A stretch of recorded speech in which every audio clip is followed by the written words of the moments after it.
Ayah saya almarhum adalah pensiunan Angkatan Udara. Dan pensiunan Angkatan Udara pangkatnya pun nggak tinggi, hanya kapten. Jadi bisa dibayangkan, saya lahir di Mospati, di Madiun, asli Malang. Rumah kami yang termewah itu adalah gorden. Karena kami tidak punya perabotan, jadi gordennya dimahalin supaya dilihat orang bagus. Di dalamnya kursi pun nggak punya gitu ya. Nah, masa-masa lagi disebut susah, sebenarnya kalau dirasakan ya nggak juga gitu ya. Karena hampir tiap hari ketawa juga tuh gitu ya. Makan apa adanya juga kita seru-seru aja. Jadi sebenarnya kata susah itu sebenarnya nggak ada gitu ya. Dan jalan seperti biasa. Tapi ada moral lesson atau pelajaran yang saya dapat dari almarhum ayah saya adalah terpaksa nyambi kan. Jadi selesai kerja jam 2 itu nyambi pakai truk tentara itu ke Cepu nganter tembakau. Ya memanfaatkan peluang-peluang usaha gitu ya. Nah pada saat itu saya ikut ayah saya masih 4 tahun, 5 tahun di samping. Dan disitulah kesempatan saya belajar pelajaran bisnis Jawa. Yang itu saya pakai untuk disertasi saya waktu sekolah dulu. Akhirnya saya menggunakan metode ini. Jadi ada ternyata untuk makmur itu, katanya nanti Indonesia gemah rimpah rojinawi joroyo royo itu ada kata toto tentrem kertora harjo gitu ya. Jadi untuk kertora harjo itu kita harus tentrem gitu. Nah untuk tentrem itu kita harus noto. Nah noto itu kan manajemen gitu ya. Dalam bahasa manajemen adalah getting things done through other people, menyelesaikan masalah melalui orang lain.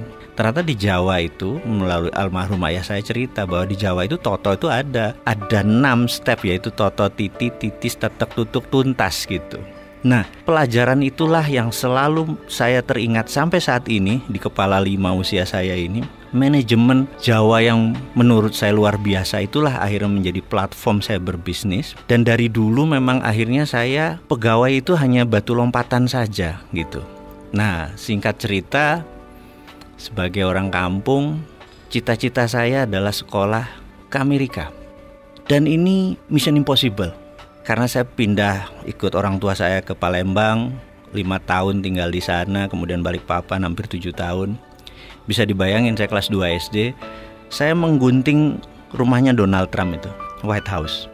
Dan selalu saya bilang sama diri saya mau sekolah di sini. Suatu hari kalau zaman dulu kan kita main kelereng tuh, ngambil kelereng dari kantong, kelerengnya jatuh, gambar itu juga jatuh. Teman-teman lihat di Palembang, ngomong begini, apa nih? Aku bilang, aku nak sekolah di sana. Mak mano? Wong dusun gitu. Nggak mungkin. Saya bilang, enggak.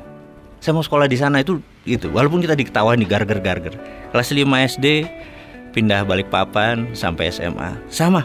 Ini lu gila lu katanya gitu dan lain sebagainya. Kelas 2 pindah Jakarta.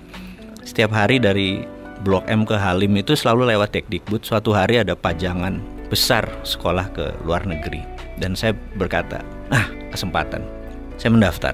Pengumuman saya ingat banget karena nilai ijazah saya 6, paling tinggi 8 agama. 1 nggak mungkin lah gitu. Tapi saya pede dalam hati bahwa saya sekolah ke luar negeri. Pengumuman keluar, nggak ada nama kita. Karena saya emang dari pertama mau ke Amerika. Sementara zamannya Pak Habibie itu tahun 84, 85, 86 itu kan disekolahkannya ke Belanda atau ke Jerman gitu ya. Saya ngotot.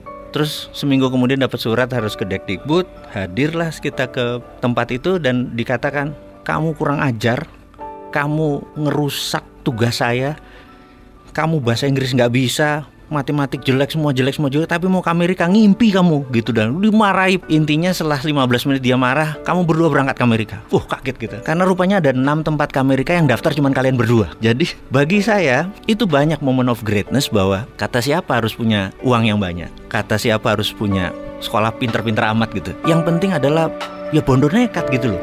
Pede aja dan nggak pernah ngerubah mimpi.